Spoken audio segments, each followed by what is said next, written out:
আমি ভালোর ভালো খারাপের খারাপ এবং একটু বদরাগী, আবার অনেক নরম, অনেক অনেক মানে এটা পরিবারের লোকজন বেশি জানে। আবার খুব কাছের যারা বন্ধু বান্ধব, যেমন এখানে যারা আছে, এই ভদ্রলোকও জানে, সৌম্য খুব ভালো করে জানে, সৌম্য, দিব্য, খুশি, বৃন্দাবন্ধা, ওদের সঙ্গে আমার প্রায় প্রতিদিন, ওরা খুব ভালো করে জানে আমি মানুষ হিসেবে কত ভালো বা কত খারাপ।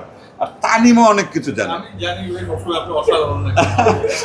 সাদিয়া খুব বেশি জানে না, কারণ এই প্রজেক্টের মানে কারণেই আমরা একটু কয়েকদিন কাছাকাছি একসঙ্গে আছি আর কি, প্রচারণা। তো খুব বেশি আমার বদরাগ অথবা খারাপ জিনিসটা আজকে একটু দেখেছি, সেটা অন্যভাবে বলবো। দর্শকরা যখন 2 ঘন্টা 2.5 ঘন্টা একটা সিনেমা দেখে, তারপর শোটা শেষ করার পর যখন দেখে যে এতক্ষণ যাদেরকে পর্দায় দেখলাম তারা সামনে দাঁড়িয়ে আছে, এটা হচ্ছে দর্শকদের প্রতি আমাদের একটা রেসপেক্ট, ভালোবাসা।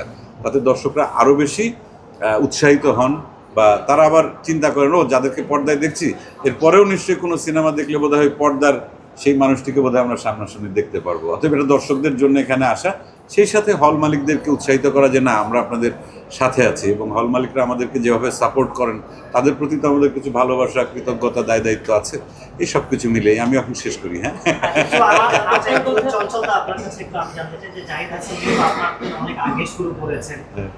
তারপরে আবার সাদিয়া রয়েছে, সৌম্য রয়েছে, তারা অনেক পরে শুরু করেছেন আপনাদের। এই যে দুটো জেনারেশন, জাহিদ হাসানের প্রতি আপনারা হেঁটেছেন, আপনাদের কথাবার্তা আছে, এই রসায়নটা নিয়ে একটু জানতে চাই। এটা হচ্ছে কি, মানে আমরা অনেক সময় আমাদের শেকড়কে ভুলে যাই। আমি এই অর্থে বলবো, এটা আমাদের বাঙালি জাতি হিসেবেই বোধহয় আমরা এইরকম একটা ধারাবাহিকতা তো লাগেই আসলে। এটা রিলে রেসের মতো, মানে আমার আগের প্রজন্মে কারা ভালো অভিনয় করতেন তাদেরকে দেখে আমি যদি উৎসাহিত না হই, আমি শিখবো কোত্থেকে? এবং আমাকে তো অনুসরণ করতে হবে, কাউকে অনুসরণ করতে করতে নিজের একটা আলাদা আইডেন্টিটি তৈরি করা।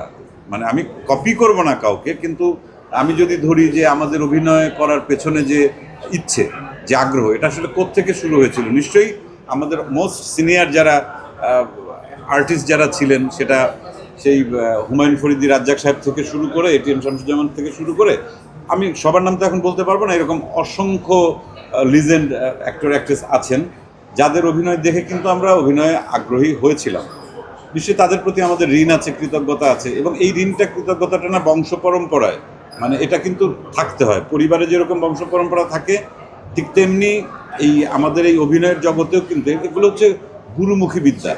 মানে কাউকে গুরু না মানলে পরেও অ্যাটলিস্ট রেসপেক্ট করতে হয়। তা সেই জায়গা থেকে আমাদের আগের জেনারেশন, যেরকম জাহিদ ভাইরা, তার আগের জেনারেশন যারা ছিলেন, বা ফরিদি ভাইরা, বা তারও আগে যারা যারা ছিলেন, এদের প্রতি তো আমাদের কৃতজ্ঞতা থাকতে হবে, কারণ ওনাদের দেখানো পথে হেঁটেই কিন্তু আমরা আজকে এই জায়গায় এসেছি। তা সো এই ধারাবাহিকতা আমাদের পরে যারা অভিনয় করতে আসবেন, ওরাও তো এই রাস্তাটা, এবং তাহলে হয় কি যে এই পরম্পরাটা ঠিক থাকে, তাহলেই হচ্ছে কাজটা এগিয়ে যায়।